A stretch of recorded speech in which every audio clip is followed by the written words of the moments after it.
Yeah. Okay, awesome. So, yeah, if we just jump into the analytics side here, like I was saying, the analytics, they're going to be the same across all the different packages. The only difference with Ultimate is that you do have access to it's called the search tracker, and the search tracker just is a little bit more SEO based analytics. And just to show you a little bit of an example here, if we just go to click the custom dashboard, and then on the left into the search tracker here, these are just some of the metrics that you'll see from that search tracker. So we have things like local pack presence by keyword and competitor, organic matches per search, things like that. Everything, all the other types of reporting in YEXT, it's, it covers pretty much all the bases here. This one's just a little bit more specific towards for SEO purposes.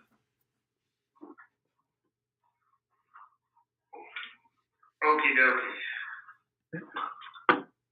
Awesome. So yeah, let's while we're in analytics here, let's talk about kind of setting up those automated reports for you here. It's pretty much a two-step process. So the first thing we want to do is you do need to add your clients in as users. So if we just go into the account settings here, and then jump into the user management portion. And here it looks like we already have some users in here. If we go ahead and add the user, if you don't actually want your client to know that they're users in the account, what you want to do here is for password, you just want to make sure you set the password yourself. That way they won't receive any welcome emails from you or anything like that. So yeah, make sure that's important that we do that. Yeah, absolutely. So you would just need to set the password here. And then when we get to access permissions, you can even leave it. So we have a few different permissions here. Even if you wanted to play it safe and do like location viewer, so it's view only option, you can choose that. And then you just want to make sure you choose the location too. So that way all the data filters out specifically for, that particular client. So this would be the first step here is, just adding them in as a user. And then if we jump back into analytics. Do I have to have a user in order to send them a report automatically? Yes. Okay. Is John on here yet by chance? He is watching. He can't talk. Can you hear us? Can you hear me? Let me ask. Can you hear me? Yeah, we hear you. Perfect. John, don't we already have a report set up going to somebody? Did we do all those steps we just went through? Everyone that has the ability with the Ultimate or the Professional package, I have reviews going out, but not reports yet because I want to learn what's the best items to put in the reports, what's going to be the most impactful blocks like we have here for our customers. So I have done the automatic reviews, just not reports yet. I thought you set the Hail Bros up or something. No, I have not yet. I was waiting for this training to do the correct. Okay. Let's make sure that everyone understands those first steps in that setting up that user so that we don't get that screwed up. I'm not sure. Yeah. Sorry, go ahead. Do we need to go back over that? Does everybody have it? Mm-hmm. So to reiterate, the automatic reporting does not exist on the basic or starter. Yeah, it does.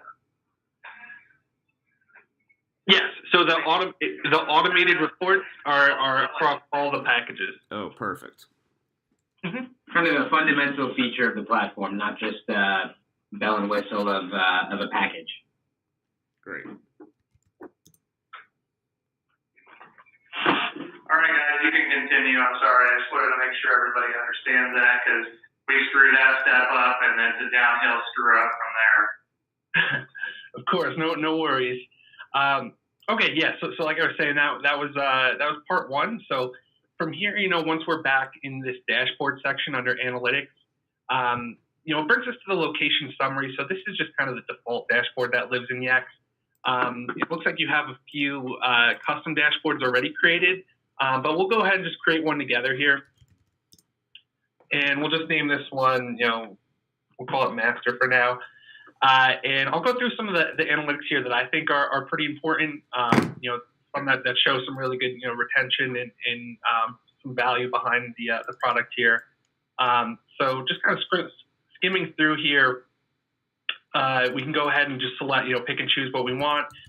There's a good amount of Google Analytics that we do pull in. And just one thing to note is with these Google Analytics, you do need to have Google My Business synced up with YEXT in order to be able to pull these this data. And then moving down. Do we need to have Google Analytics synced up as well? No, just Google My Business. Okay. Awesome. Yep. So yeah. Then moving down, it gets a little bit more YEXT specific with some of the data here. Listings device usage. We can throw this one in here, but I tend to think these last few are kind of important. So like listing reach over time, listing reach overview, and then listing search terms. This one's kind of cool as well. And again, this is going to be a dashboard for all of your clients, or something that you can use for all of your clients who are not on Ultimate. If you are going to create a dashboard for clients who are using Ultimate, then I would definitely include some of these search tracker analytics as well. So we'll leave that out for the time being here. Up at the top, you see we have this option for account dashboard or personal dashboard. The only difference here between account and personal is if you have a dashboard saved under account dashboards, that means anyone who has login access will be able to view that, whereas personal dashboards, only you will be able to see that particular dashboard. So if we create a login for our customer, they can see all of our other accounts or just their account? So they'll only be able to see theirs, because once you add them as a user, you'll have to choose which location that they have access to. And that way everything filters out. They're not going to see any of your other clients. They're not going to see any billing information. Everything is good to go for that. Okay. So cool. So from here, we'll go ahead and save this. Awesome. So one thing to note too is we do want to make sure that you use this filter up at the top here. So you can go ahead and filter out for a specific client. So I'll just choose one for now. Does anything about this report, once it goes to them digitally, say yes? No. So those are completely white labeled. What about the URL? I'm not sure the exact. I believe it comes from. It's a subdomain URL, and it's optimizedlocation.com. Hi, Alexis just joined. How are you? Hey, Alexis. How's it going, guys? It's going. Good. Yeah, so we do provide a subdomain URL. The way that you can see it is actually in your account under branding settings, or also when you visit your branded scan, it shows you it's optimized location, name of your agency.com is the gist of it, or the gist of it. So when you're sending them a report with the URL in it, it's still using that optimized location domain as long as you have that box checked. If you want, we can check for you. Yeah, under account settings, and then you go to branding on the left-hand side. And then, that's okay. And then just click on listing scan page, I think. All right. Or onboarding, there you go. Yeah, so you guys have this box checked off. So you guys, for your white labeled communication, are using this optimized location domain, not yes. Okay.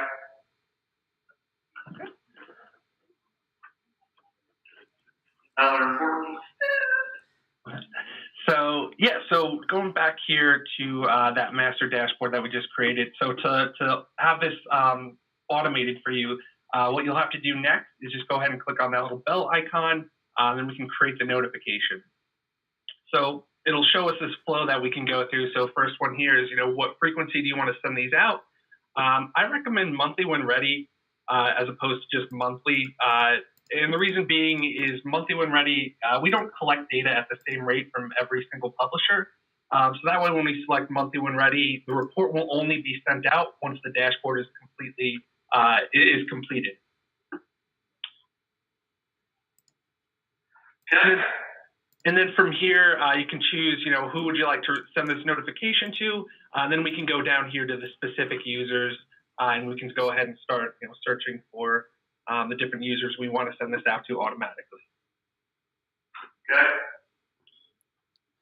And here we can go ahead and customize the email a little bit more as well. Change the subject and body around here. Is there a way to change that globally so it's the same on everybody's, like this right here? What it says right now, is it a global setting? No, so this is going to be specific to this one notification that we're setting up. So you would have to duplicate this process every time you want to add a new client for automated reports. But not every time you send a report. After you set this all up, it's run. Right, so once it's set up, so what you can even do from here is, so we have this master one, we can even just go ahead and duplicate it too. So you can just keep going and just rename it. That is a scary idea. Don't tell them that, because then we'll end up having the wrong client name and information. Hell no. But, awesome. You So, take an extra 15 minutes and create them from scratch. awesome. So, yeah, that's essentially the process for setting up these automated reports to go out. Last little thing here, each one of these widgets, they are dynamic, so we can resize them, move them around if you want, cool. make it however you want your slides to digest that content or data. Any questions so far, guys? I got one. Mm-hmm. Is there a Facebook block in here? A Facebook block? Or whatever you call these little squares. Oh yeah, there's a few Facebook metrics here. So we have one for Facebook demographics, and I think there might be a few others kind of mixed in here as well. But you have to be synced to Facebook, correct? Yeah. So Facebook and Google, those are the only two that are going to require the sync. Everything else is going to be automatically pulled in for you. So we have not synced any of our customers yet with Facebook, because on the post it shows that it was made on behalf of YEXT. Is that still the case? No, so that should be completely white labeled for you. So when you were using the posting feature, you said? Yeah, when it posted on one of our customers' pages, it showed that it was made by YEXT, and at the time I called support, and there was no way around that yet. But that was 6 months ago. Okay, yeah. To my knowledge, it's completely white labeled, but that's something that I can kind of circle on and get you a definite answer on that. Is there any other? So with Facebook, were you? Is there any other reason that you didn't want to have it synced up, or was it just really that posting feature? Just that. Okay. We'd love to have them synced up. Okay. Awesome. In that process for syncing up Google and Facebook, are you pretty comfortable with that? It has been a minute. We would love to go over that as well. Of course. So what we'll do here is go into Power Listings, then just click into Locations here in the sub-tab.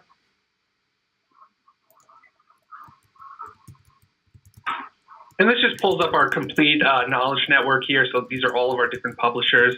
On the bottom left here, we can go ahead and just do a quick filter. So go ahead and check out Google.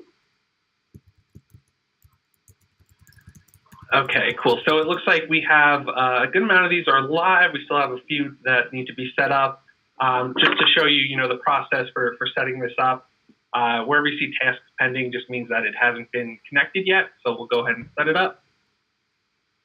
And then you just need to sign in with the Google credentials, or the Google My Business credentials, rather.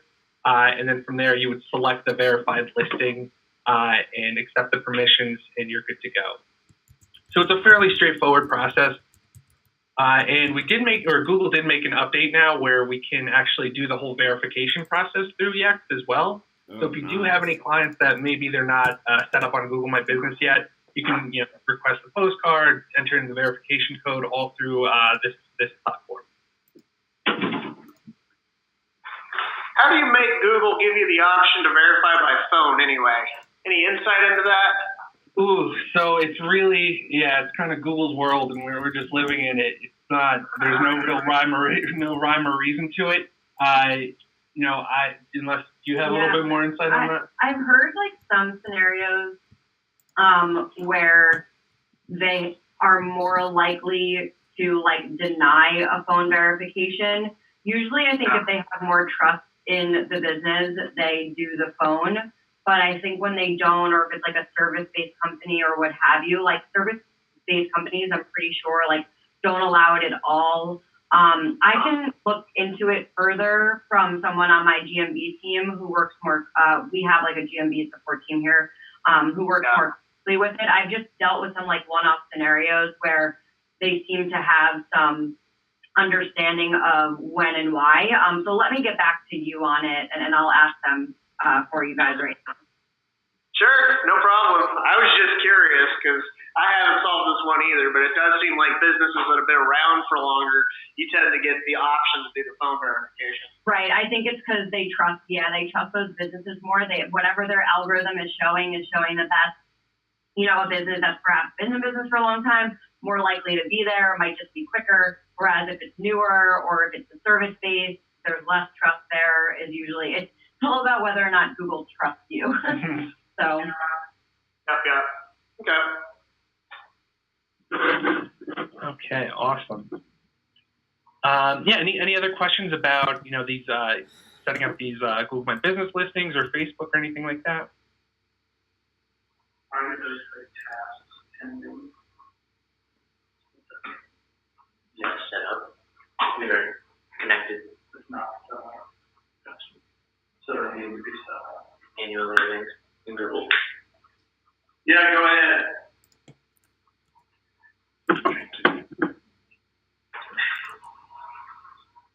Okay, awesome. So I did want to kind of jump into the Knowledge Manager for a bit here. And I just want to kind of understand your processes a little bit better. When you are onboarding a client, what does that look like exactly?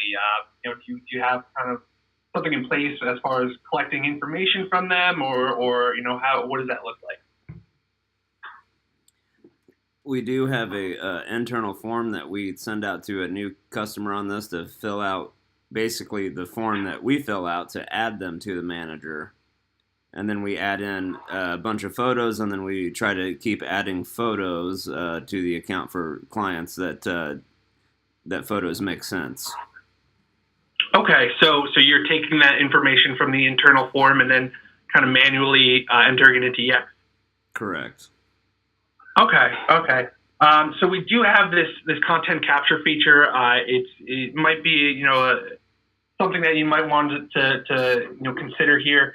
And again, this is also going to be, this feature is available across all of the packages we offer here. So first thing we'll do is if we just go into columns, we'll go down to where it says optimization progress. And I have this checked off already here, but basically it's showing us these green little bars. Each meter here is just telling us how complete each profile is. You're never really going to be 100% optimized just because not every field really aligns with every type of client that you might have. So generally, what's that? What should they be if we're doing this correctly? What percentage? I'd say about 70 to 75% is more than enough. So all these that aren't, we got work to do.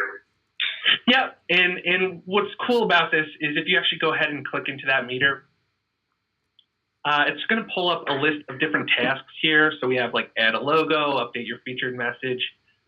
Anywhere you see a 0 out of 1 just means that it hasn't been completed yet. So what you can do here is you can go ahead and just check off any of the 0 out of 1. So maybe that's like connected to Facebook or whatever the case may be. You can kind of go through this list. And if we just scroll back to the top, you can generate a link. And this link is already white labeled for you here. And then you can send this over directly to your client. And I'm just going to open this in a separate window here. And what's great is your clients don't even have to be, they don't have to have login access to use this feature. So this is what they'll get on their end. If they wanted to, pin their location, for example, if they just go ahead and click optimize, it just takes them to that one section of the account here. So this is the only thing we'll have access to. So again, it's just a... Need them to do, we use this feature to send it to them and say, hey, do this. Right. So instead of, having that internal form where you have to manually, enter information into YEXT, this could be a potential replacement for that. Okay.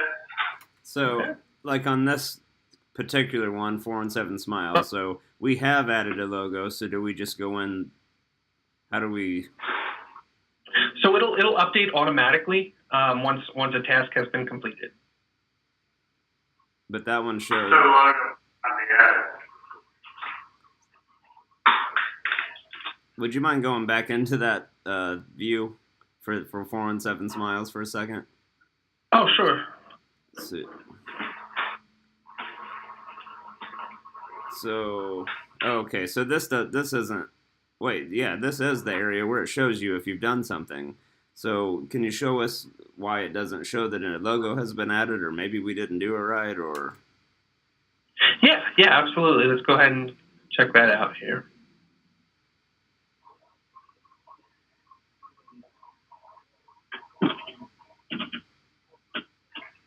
So I'm just going to scroll down here to the media section.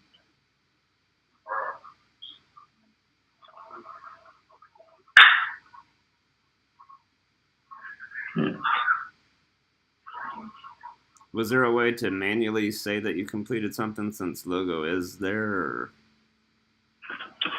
Yes. So let me see here what's going on. Locations. That's awesome. Locations.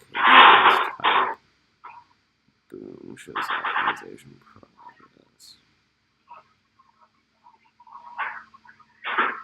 Yeah, so that is correct. So we have the 1-on-1, and there was a logo there for 417 Smiles. I see. Right. Okay. Thank you for clearing that up.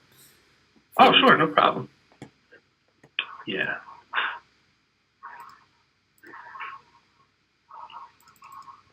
Okay, any other questions about using that content capture feature? This is awesome. I think we'll be in here quite a bit now. Oh, nice. Know this nice. existed. Yeah, a few other little time-saving features here for you is number one, we have bulk editing as well. So it looks like if you are taking on some multi-location clients, I think you might have one down there, or maybe I'm going crazy. But if you go ahead and just check off the different clients you want to edit at the same time, go ahead and just click edit. Now any changes that you make within this profile itself, it'll just take effect in all of those accounts.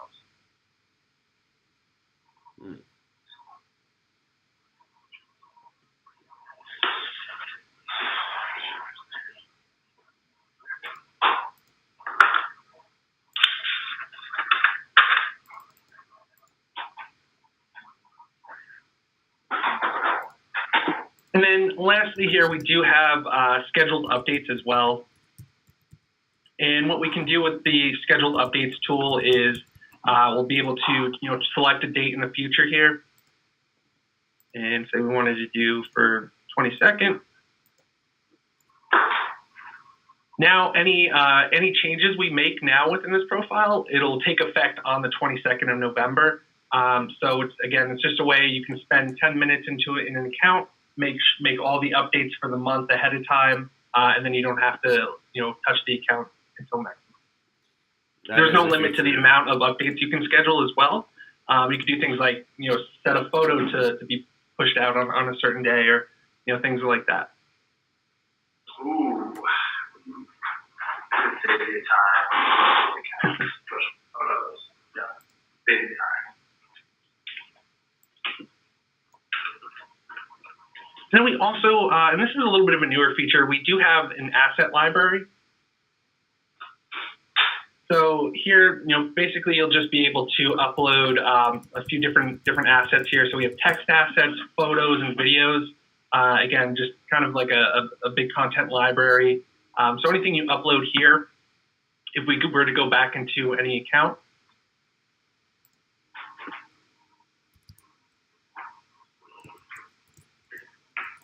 and let's go down to the photo section again here.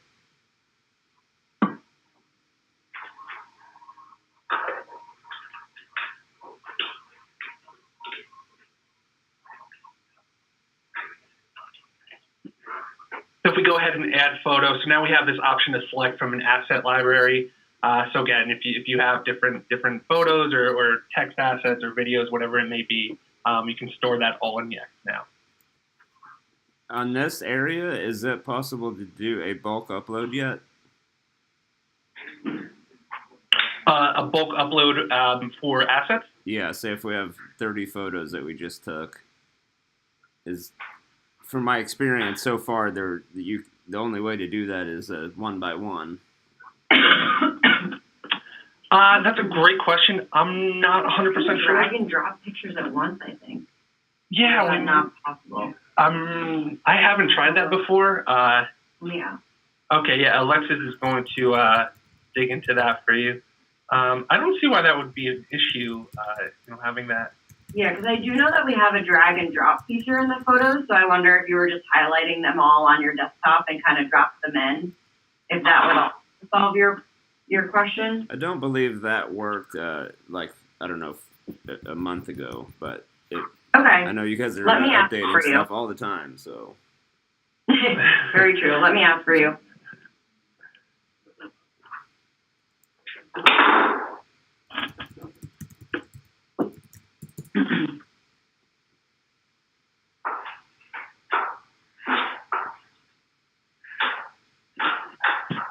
All right, I just wanted to add something really quick. Heading back into that scheduling updates portion, just on the topic of keeping this content up to date, if we hadn't said so before, I'll say it now.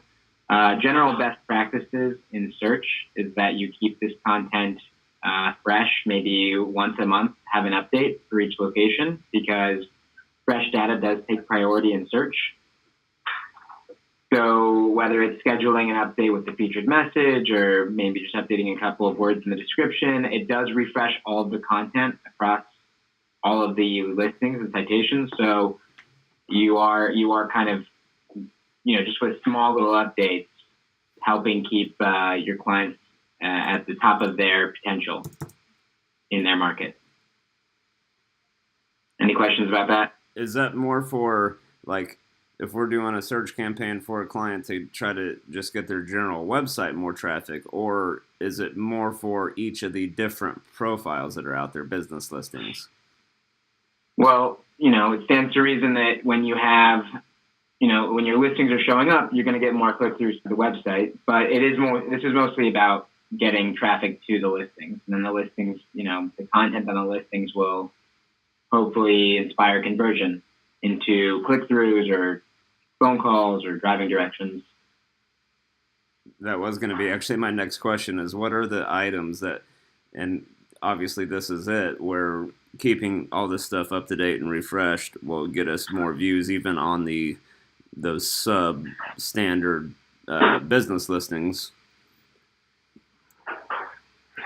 Right. I mean, it's not necessarily even about all of the. I mean, the point is that the data is fresh across all of these sites, and it doesn't matter where you're getting the views. It's just like if these algorithms are looking at the available content that could be relevant to answering some sort of query in search, fresh data is going to take priority over data that's old. Right on. And this data is, it is timestamped in that way. Cool. All right. Just wanted to make that point. Thanks. Yeah. Awesome. And another feature here that I like to always cover is something that gets overlooked sometimes is this map marker. And if you're kind of not familiar with it, what we can do here is go ahead and set up these different pins that'll be reflected within Google Maps here. So you'll see here we have this blue display pin. And this one, just recommend it goes right, above the client's location. But what I like is this green routable pin down here. And this one's pretty cool because this is what most GPS services kind of base their navigation off of. So what you can do here is take this green pin and just throw it, right into your client's parking lot. That way, if anyone's using a GPS, no one's getting lost. You can pretty much guarantee that everyone's going to be where they need to go. So that's just a few little feature here that, like I said, I feel like it's overlooked sometimes. Something you should be checking out for each client. Oh yeah, that's a big one. Actually, I'll do it later, but we have a client on here that is having issues, and I think I might have solved it just through Google My Business, but this would be another great tool to use to get their GPS right. That scares me because I know Alex was working on that on Friday. Did you guys working that in unison, or were you guys fighting one another with what you were doing there? No. I was working just the client's address actually mapped in Google Maps to the middle of a field. But that was their actual physical address that I typed in. I didn't type in their business location. I typed in their physical address, which should map to the middle of a field. So that wouldn't have had anything to do with this per se. What I went in and did was fix Google Maps and told it, wait a second, if you type in this address, this is where the pin should show up. And John, what did you do? Was that with Casey Custom Signs? Yeah. Well, I did that like 2 weeks ago, so hopefully it was just, it was a refresh and a good thing. But my question here is does this also affect Google and like the Apple Maps apps on the phone with this routable pin? Routable for Apple Maps, I'm not sure yet. That's something I would have to check in for you. For Google, yes, this is directly connected there. Awesome. We do submit information to Apple Maps. So we are submitting it. I just think it's not guaranteed the way that it is for some of the other publishers. But we are also synced with some other mapping apps as well. So we are pushing it out to a few different places other than Google Maps. Cool.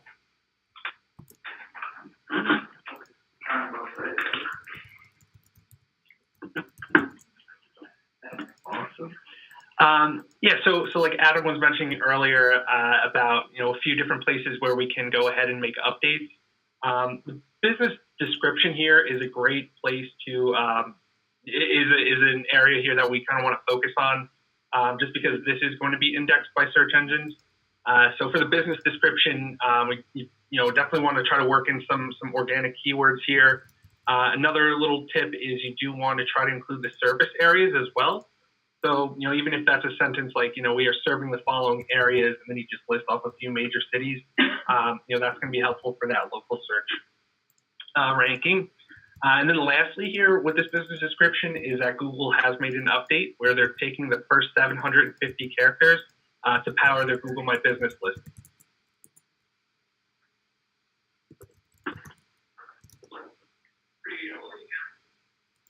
The first how many characters? 750. Okay.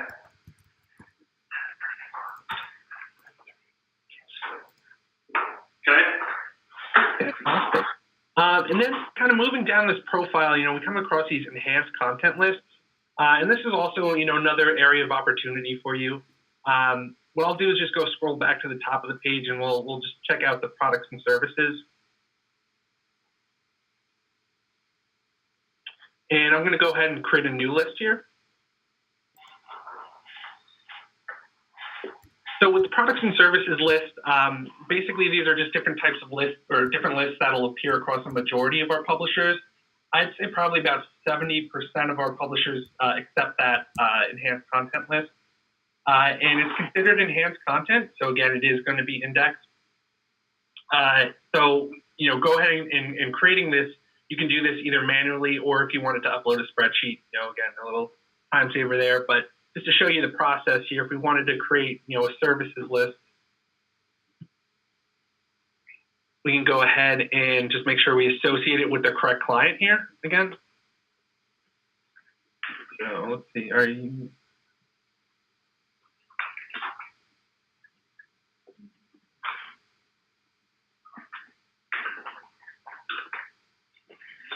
And we'll save it. And then you almost want to think of it like an online brochure where you kind of focus on the major or the main products or services.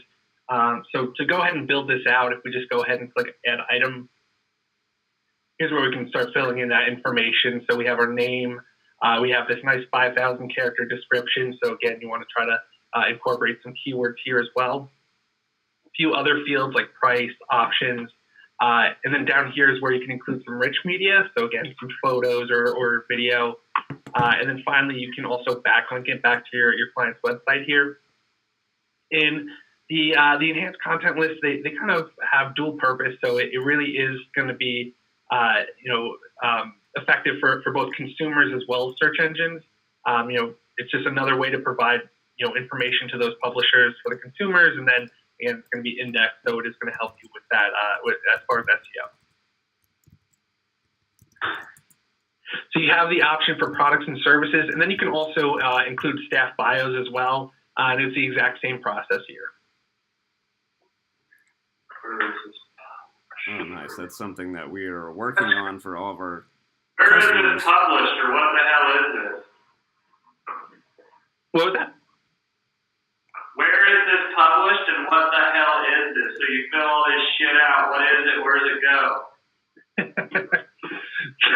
So it's going to, like I said, it's going to go to about 70% of our publishers, and it's going to appear within the listing. And I don't know if we have any created here. Like what?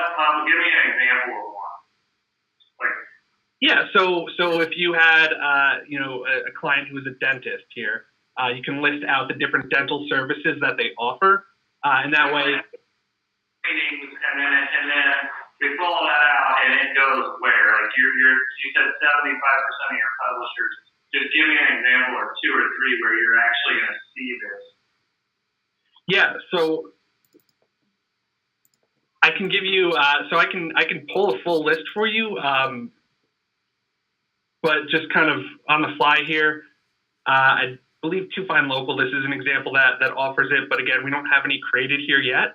But essentially, it will live here within the listing, where it'll say it'll be a separate link that looks like the special offer.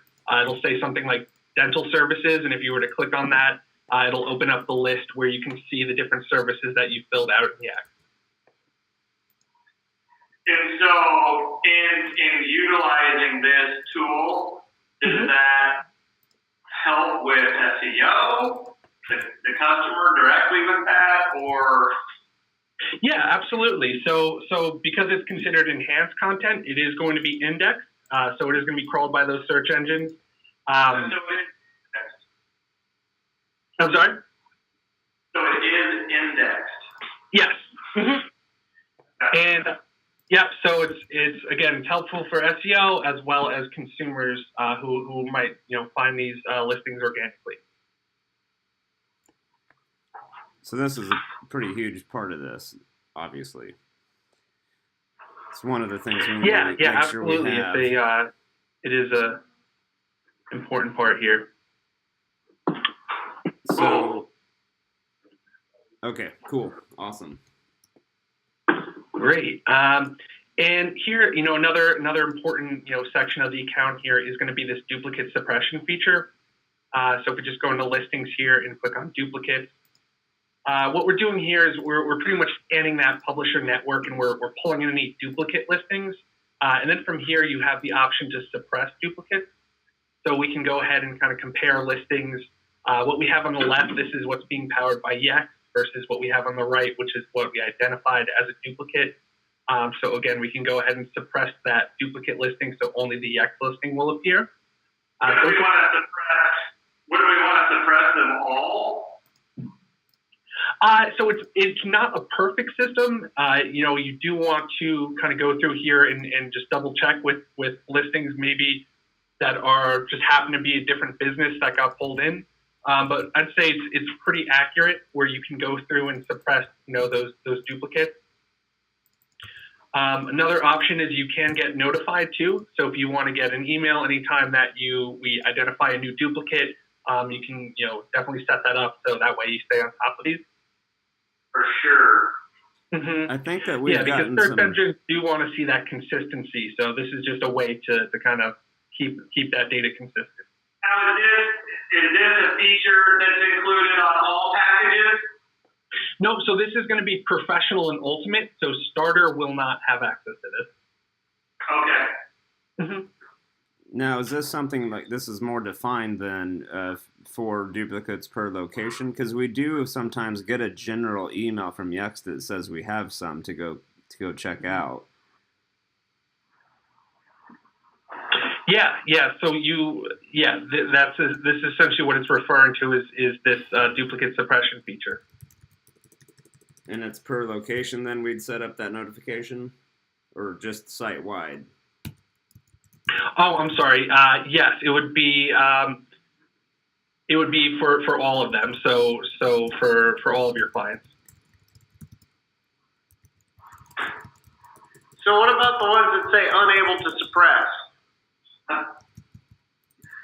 So for ones that say unable to suppress, if we actually go ahead and click Y, it should give us an idea here of what's going on. The page you've identified has already been suppressed.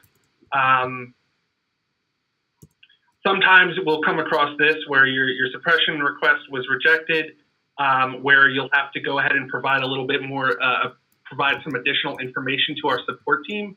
Once you do that, then we'll be able to manually remove that duplicate for you. Okay.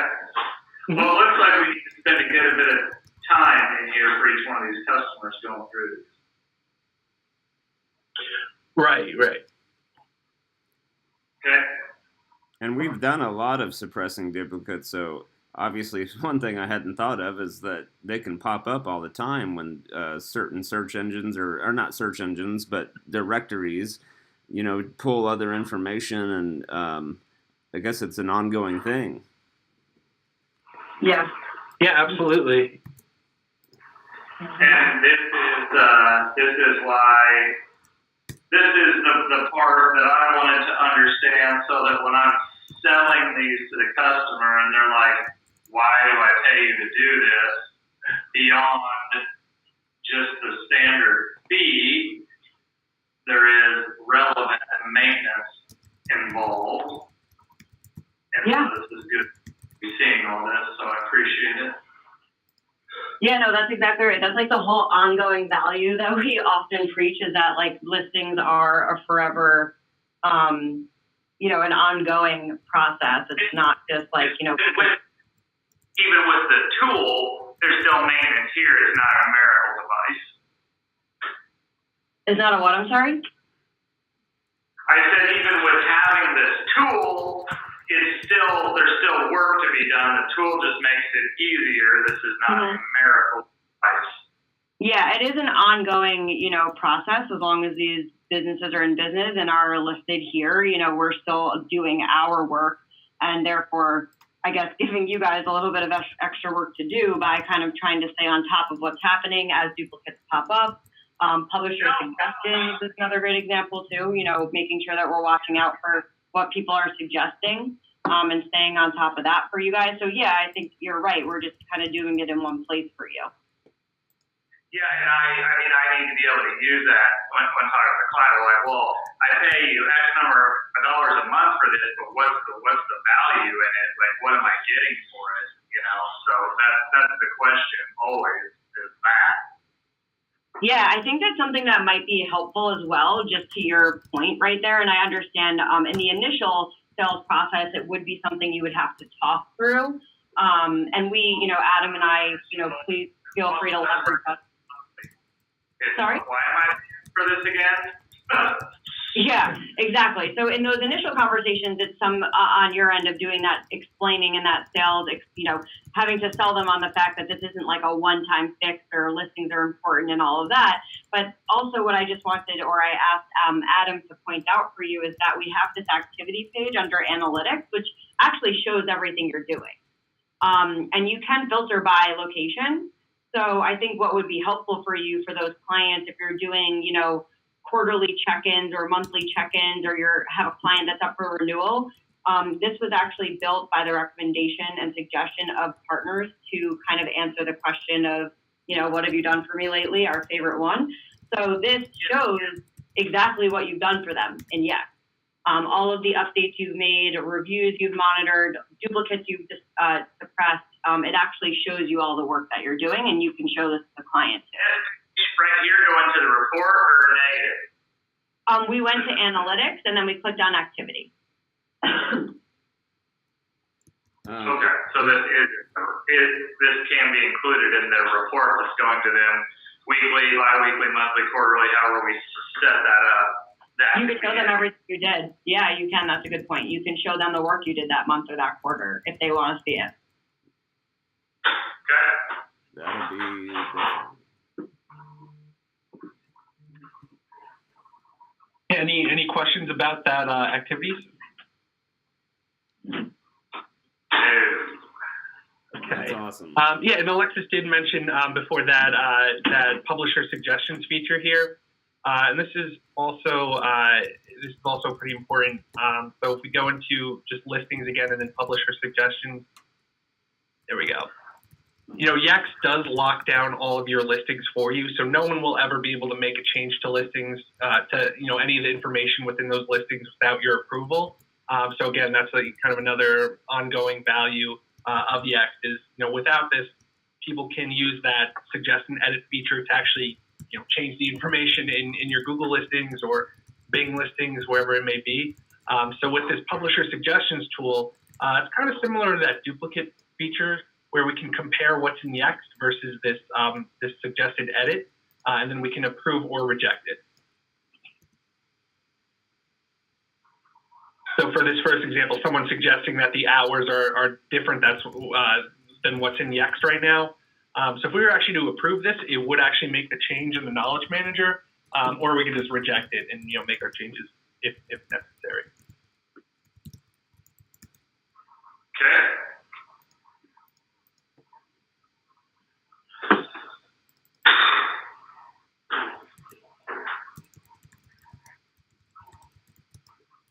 Okay, awesome. And I also wanted to check in and see if you had any questions about that listing scan tool. If you know.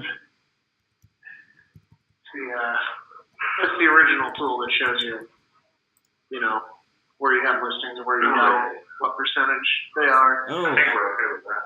I do. I think we're fine with that. I have a question. My only weirdness on that is that once we sign them up for the service, then it just says everything's 100% and they're all managed. Is that the way it's supposed to work, or does it actually go check? Yeah, no, it'll once you have them subscribe to YEXT on that results page, if you were to run them again, you'll get a message here saying powered by or listing things with like a green check mark. Yeah. Okay. Awesome. Yeah. So I know we have a few minutes left. I don't know if Adam wanted to jump in anything else I can go cover for you, or anything that's kind of top of mind. I got a quick question. Is there a way to kind of tailor a scan to a client that we've had on here for a long time that shows that they don't have any errors? Like that first initial scan, is there a way to kind of build that in the back end? Yeah, like the cat bringing a mouse to the door and laying it down. It's like we use that scan tool to sell them, like, oh, look at all these problems, right? And they're like, oh my God, yeah, I need this. So we do it, and then they're like, okay, I want to see my report card now. Let's see what it looks like now. What do we do? How do we show it? Right. And then you only get that green check mark. That's what I was talking about. Right. Yeah. So if you were to run the scan again, that's exactly. It would show you. There'd be no listing inaccuracies. You'd have check marks next to each publisher here. So yeah, you would just run the scan again, and you could you can essentially print it out or email it over to them.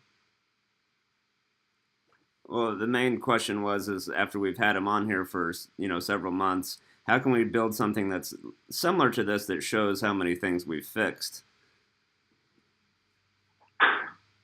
That would be. Do you mean showing your progress? Like what you've Yeah, done? sort of, just to Sorry. show like, hey, Yeah. we actually fixed everything that said it was broken. Oh, you know what you can. An option you have would be if we went into listings here, and we just went back to the locations, just to pull up that list of all the publishers.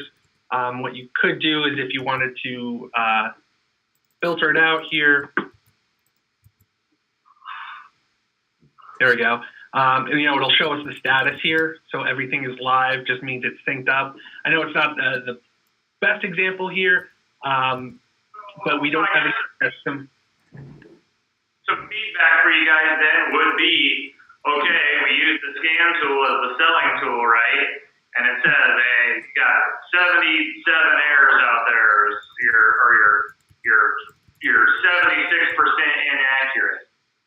We need that same tool to be available to show, okay, you've been with us for 3 months on this thing now, and now you're 90% accurate. Like, there needs to be the reverse of that.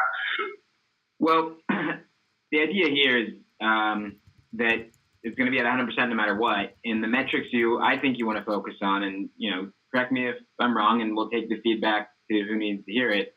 But the metrics I would focus on is less what's correct, because it's going to be correct, and more what kind of engagement are you getting because of everything being correct. Yeah. But I mean, I don't disagree, but as far as status goes, everything's supposed to be perfect. And if it isn't, we have our channels where we will fix things on the technical side. Okay. So, not that we won't take the feedback. So sorry if that came off that way. But on the note of making sure the goal of this call was reached, my goal was to make sure that you guys felt that you were getting your money's worth, and that it was a little bit more clear how the conversation can be had with a client. And I guess on the other side is how you can operationally implement and kind of fix this into your processes, whether it's monthly maintenance or just the onboarding process, just kind of helping to streamline that so you guys aren't wasting time on anything, but also getting all the value that you should be getting. Yeah, got it. It was definitely helpful. And one last question I have is there any update to the partner YEXT support number or email that we should all write down, so that when we're in here doing these things, and if Brandon or Austin forgets one thing, can he quickly call and get information on that for just a specific? I'm going to email it to you so you have it in writing.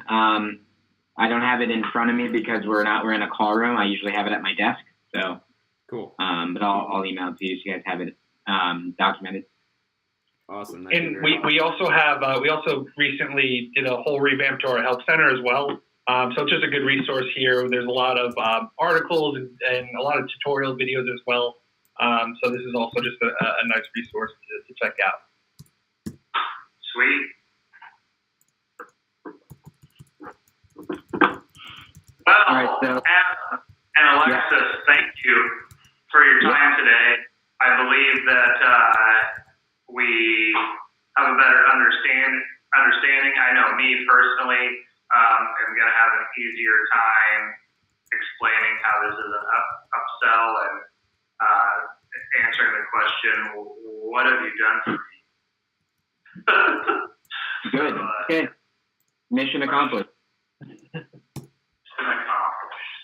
So Eric and obviously and team, let's I'm sure you want to kind of download all this and figure out next steps, but to just make sure that you guys are taking advantage of the billing side of it, we should revisit this whenever you're ready in the near future, especially if you're planning to add more locations soon. Yeah, we'll chat about this end of December, 1st of January again. And we definitely need to formulate a retention plan in here to make sure we don't have people jumping off of this. Absolutely. Okay. And you're not adding locations in the meantime? Oh yeah, we have a new one to add. I don't think we've added. We got one last week, and I don't think it's been added yet. Okay. All right. Well, I mean, I'm all for being on your timeline. I just want to remind you that like these upgrades in this billing conversation can happen over and